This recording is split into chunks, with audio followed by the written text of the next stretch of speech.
at one moment he has a sister, and the next moment she's gone. She's out of the picture. This is me just, you know, opening up and being vulnerable. Dang, I'm about to cry. Sometimes we can unintentionally strip them away from a certain emotion or a certain experience. I've kind of used avoidance as a coping mechanism, and that's wrong.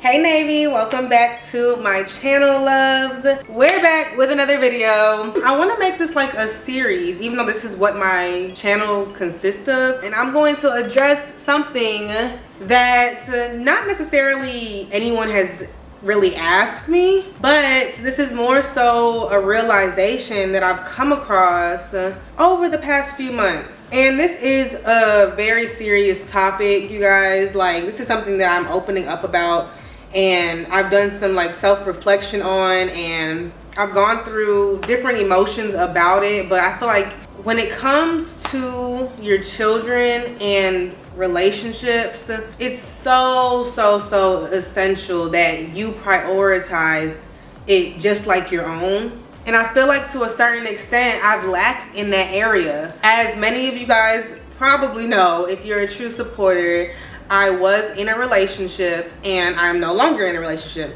It's been about 6 months, and in that past relationship I had to realize there were other dynamics involved. So Kyson had a relationship with my ex, and he had a relationship with my ex's daughter, and they were the same age. So they spent a lot of time together. And what even got me thinking, and what even brought this back up, because I will say, like, when I first became single again, it was kind of something like, it was a thought and it crossed my mind. Well, obviously before the breakup at all. It was a long process even deciding to officially end things, you know, because Kyson played a huge factor in it. Like, knowing that I've introduced my son to other parties, and now basically to strip that away, not only from me but from him as well. Like, that was a part of the decision-making process to begin with. So let's just start there. Like, he was very much considered in the process, but all in a good, like, from a good place, like from good intentions. Like, I'm just thinking, like, okay, is this the life that I want for me and my son? Like, even the things that caused the relationship to end, I'm thinking about longevity in terms of me and Kyson, not just me. What triggered me to even, you know, come on here and speak on this, a few things, but one, I was just watching this podcast, and in the podcast, I think his name is Jason Wilson. Hold on, don't quote me. Yeah, Jason Wilson. He did an interview, or he was on B. Simone's podcast, and I was watching it, and, you know, this is where I was first introduced to him, but he said something of great magnitude. It made me like pause and like really listen to what he was saying. I learned that he is a very wise man, but one takeaway from that episode, I'm gonna insert the clip actually so you guys can hear. I don't want to misquote him. And so as a child, you don't know how to process what you're feeling. And I tell parents that all the time when they bring their sons to me. They're frustrated and angry. I'm like, you gotta understand, they don't know what's going on. The brain doesn't mature until you're 25. They're interpreting what's happening. So for instance, if you're a father and you're working a lot and it seems like your kids aren't appreciative of your sacrifice, to them it may seem that you don't care because you're not at home. So now you have to take the time to become a verbal processor and express really even maybe your hurt of not being able to be there and why you're gone. Yeah. And so with my dad, they never explained to me what was happening except that he would no longer be in the house with me. But with what he said, it was like a moment of like, oh my gosh, like we can't skip over that. Like there's so many situations that like kids need an understanding, and they have a right to some type of explanation or understanding when certain things happen. Do we even consider our children when we're going through transitions in different seasons of our life, or are we just being selfish? And like I said, I have my son in mind in every move that I make, but sometimes we can unintentionally strip them away from a certain emotion or a certain experience. And I feel like once I became single, I did that. Like, I did, because I may have been fine, you know, with parting ways and like being fine with healing and moving on and moving forward and all the things. But what about Kyson? Like, he had a relationship with my ex. He had a relationship with my ex's daughter. And I'm sure, you know, things could be set up to where he's still able to play with her, you know, have a play date, or, you know, see him and things like that. But then it's like a conversation of like, you know, is that gonna be awkward for me? Is that gonna cause me to backtrack? But then it's like, is that selfish mentality coming in? Or is it protection mode? Like, what is it? And like, where do you draw the line? And that's something that I've been struggling with to navigate. And this is a very transparent moment with me telling you guys this, that like, I'm not perfect, I'm learning still, I'm navigating. But like, Kyson literally, the other thing is that he literally, and he's asked it before, but he did it again, but he was literally asking if he could, you know, hang out with my ex's daughter. The answer should be yes, but I don't want to overpromise, you know, I don't want to. So it's something that, you know, I would have to look into, and is a possibility. So that's what I told him, that's a possibility. Because I don't want to get his hopes up or let his hopes down, if that makes sense. He's only 5. But this is somebody that he was used to, like, he literally called her his sister. Like, that was his person. And dang, I'm getting emotional.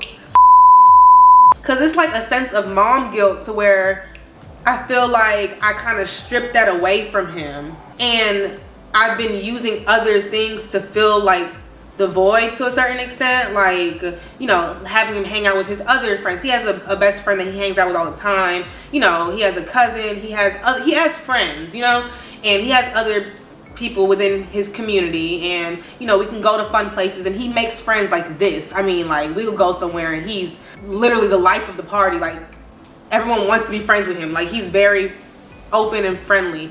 But I don't want that to be an excuse for what the other situation was and is, and where that stands. Like, you get what I'm saying? Like, I don't want to hide behind that. Like, that situation still happened. It's still, like, that's still a work in progress. Like, how does he feel about it? Like, and he has asked about my ex since the breakup. Like, you know, what happened to so-and-so? Like, you know, and I did explain, like, it is something that I explained to him, you know, like, we're not boyfriend and girlfriend anymore, because obviously he knew that we were boyfriend and girlfriend. So I told him we're not boyfriend and girlfriend anymore, but, you know, he's still a good person. And, you know, we just, because he literally asked me, like, why don't we text anymore? Because he watches, like, my car play every time we're in the car. Like, he knows every number in my phone. Like, he's very, very in tune. Like, I have a very smart 5-year-old. So, you know, all the questions did come up once the breakup happened, and he's used to that. Like, I mean, we lived life together, all of us, not just me and him, but like, there's more to it. And it's like, if that ended, then why doesn't my own child deserve the same grace to like move on and deal with that as I get? You get what I'm saying? Like, he has no idea like what happened, and I don't think it's my responsibility to tell him like what happened, because he is still young. But it's like, how does that conversation go? And because I don't know, I've kind of used avoidance as a coping mechanism, and that's wrong. I feel like that's wrong. I mean, I don't know. I feel like I'm open to him still having that relationship.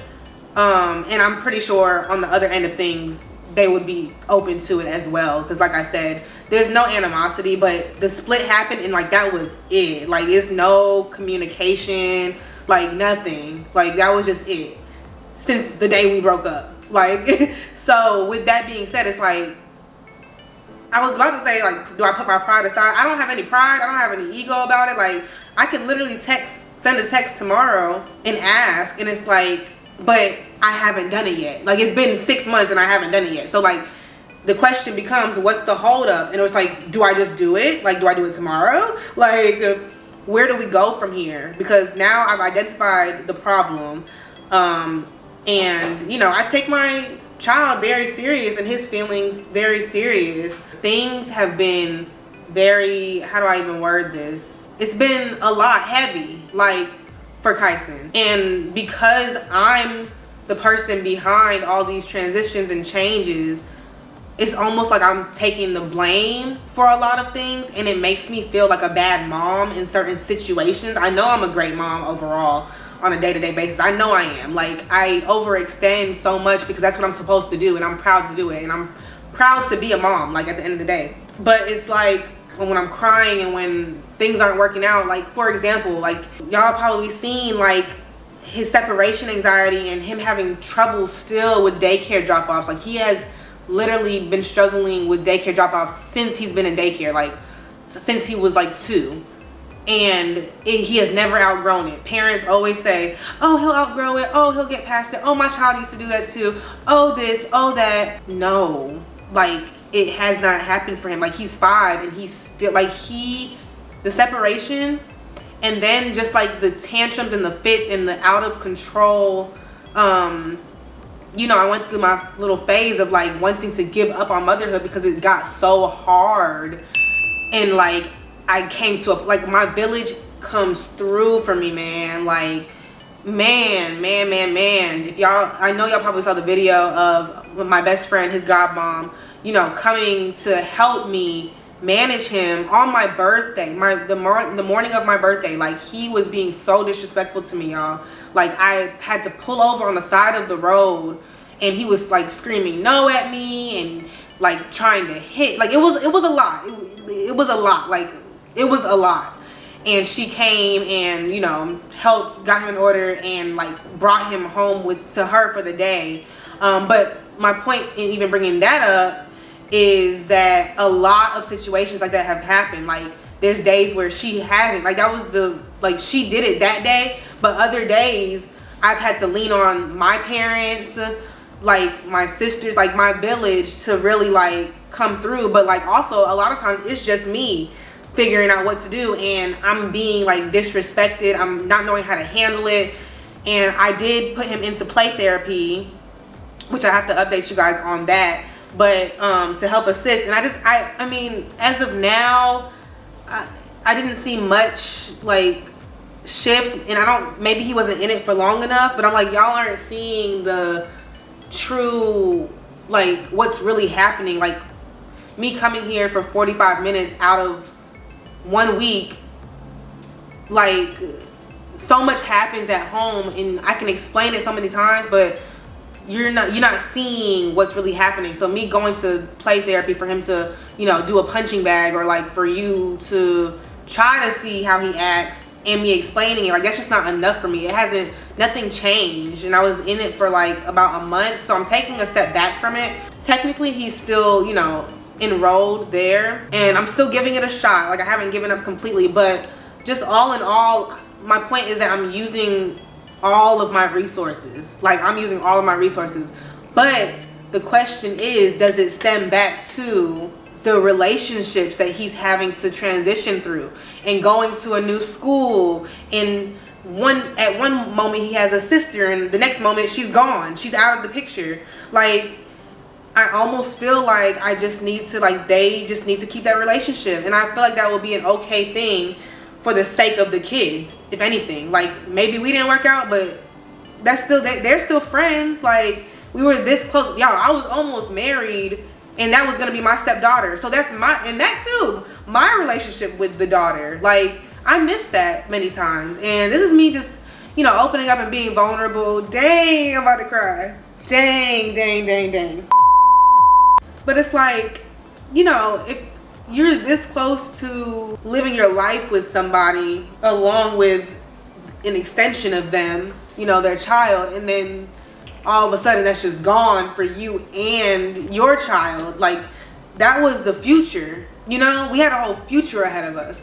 So for that to just be gone, I mean, how do you explain that? Like, I don't know. How do you navigate that? You get what I'm saying? Like, I have so much mom guilt, and it's like I try to tuck it away is what I'm realizing, and I can't do that. I'm literally playing double dutch, like, oh my gosh, what if, you know? Would he feel more fulfilled? Like, there's so much that goes through my head, but it's like, I don't have all the answers, which is something that I always say. But if anyone has any, you know, suggestions or has been through this or, you know, has experienced this, like, please leave me some tips. I share with you guys, you know, what I have done, but I feel like what I have done is just truly not enough. And I don't know what the next steps are. I really don't. I don't know. It's not fair for Kyson. It's just not. He's been through so much at such a young age. Like, I just want him to live a peaceful life. I feel like so much is like, one thing that my the therapist, the play therapist, was saying when we first had our first, because the first session was without Kyson, and I was just explaining a lot of things and his upbringing and a lot of things. But the fact, one small thing that I want to mention is that she brought up the fact that his birth was a traumatic experience. Like, I was hospitalized for 3 weeks. He was in NICU. Like, I had an emergency C-section. Like, y'all know the story. Like, that's traumatic. Like, to have an emergency C-section and then be separated from your mom at birth, like, he was immediately separated from me. And I had to go visit him in NICU every day for 3 weeks. And then we went home. So, like, that, it could all be stemming from that. Like, something like that is out of my control. So here I am, you know, blaming myself for certain things, but then it's like, is he this way because of the worldly interactions and experiences, or is it literally like instilled in him and out of our control?